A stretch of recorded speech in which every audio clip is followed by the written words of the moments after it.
त्यानंतर पुढच्या बातमीकडे वळूया। ठाणे लोकसभेसाठी नरेश मस्केंच्या नावावरती शिक्कामोर्तब झालेला आहे। श्रीकांत शिंदेंना कल्याणमधून त्यांच्या नावाची घोषणा केलेली आहे। तर नरेश मस्के आणि राजन विचारे अशी ही लढत पार पडते। तर श्रीकांत शिंदे विरुद्ध वैशाली दरेकर ही अशी लढत असणार आहे।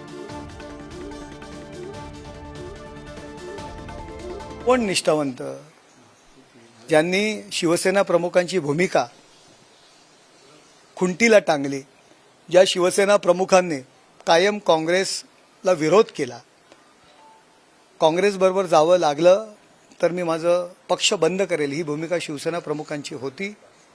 यांनी या उलट काँग्रेसच्या दिल्लीचे उंबरठे झिजवले, त्यांच्या वळसीनं जाऊन बसले। यांची कसली आली निष्ठा?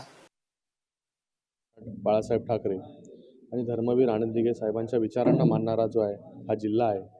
आणि या जिल्ह्यातील ज्या ह्या दोन जागा गेले अनेक वर्ष इथे युतीचाच उमेदवार जो आहे तो निवडून येतो आणि ह्या दोन्ही जागा ज्या आहेत मोठ्या फरकाने बहुमताने ज्या आहेत ह्या निवडून येतील असा विश्वास या ठिकाणी व्यक्त करतो मी। आणि पुन्हा एकदा माननीय मुख्यमंत्री एकनाथजी शिंदे साहेबांचं खूप खूप धन्यवाद देतो। तर ठाण्याहून निकेश चारदुल आमचे प्रतिनिधी आपल्या सोबत आहेत। निकेश, एकीकडे 2 टर्म खासदार राहिलेला उमेदवार आहे तर दुसरीकडे माजी महापौर आहेत, ही लढत नेमकी कशी असेल?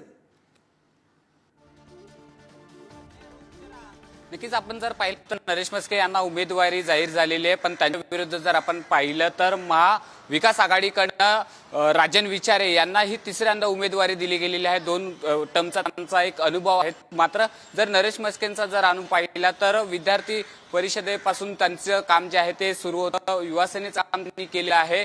अनेक वेळा ते नगरसेवक देखील ठाणे महापालिकेवर झाले, तर माजी महापौर म्हणून देखील त्यांनी काम पाहिलेलं आहे। तर मुख्यमंत्री एकनाथ शिंदे आणि खासदार श्रीकांत शिंदे यांचे अत्यंत निकटवर्तीय आणि जवळचे नरेश मस्के हे मानले जातात। आणि प्रत्येक निवडणुकीमध्ये चाणक्य म्हणून नरेश मस्के यांची ओळख आहे। ज्या वेळेला मुख्यमंत्री यांनी शिवसेनेतनं बाहेर पडले त्यावेळेला त्यांनी दुसरा गट स्थापन केला, तेव्हापासून नरेश मस्के यांची महत्त्वाची भूमिका मुख्यमंत्र्यांसोबत ही राहिलेली आहे। त्यामुळे एक मुख्यमंत्र्यांची सावली म्हणून हे नेहमीच ठाण्यामध्ये नरेश मस्के यांची ही एक ओळख जी आहे ती निर्माण झालेली आहे। तर दुसरीकडे जर पाहिलं तर विरोधकांना उत्तर देण्याचं काम जे आहे बऱ्याच वेळा नरेश मस्के हे करत असतील। मग संजय राऊत असतील, शरद पवार असतील, जितेंद्र आव्हाड असतील, यांनी जर त्यांच्या पक्षावरती किंवा मुख्यमंत्री किंवा त्यांच्या पक्षाच्या कुठल्याही नेत्यांवरती टीका केली तर त्यांना प्रत्युत्तर देण्याचं काम वारंवार नरेश मस्के यांनी केलेलं आहे। त्यांना अंगावरती घेण्याचं काम जे आहे ते नरेश मस्के यांनी केलेलं आहे। त्यामुळे ह्या ठाणे लोकसभेसाठी नरेश मस्के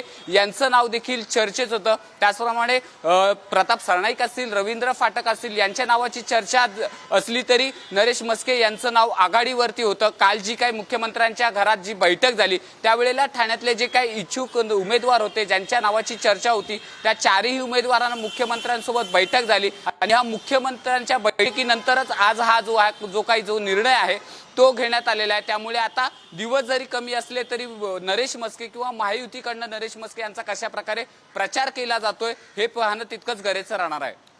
एकंदर निकेश, ठाण्यातील लढत ही रंगतदार होणार असं म्हणायला हरकत नाही। धन्यवाद या सगळ्या माहितीसाठी।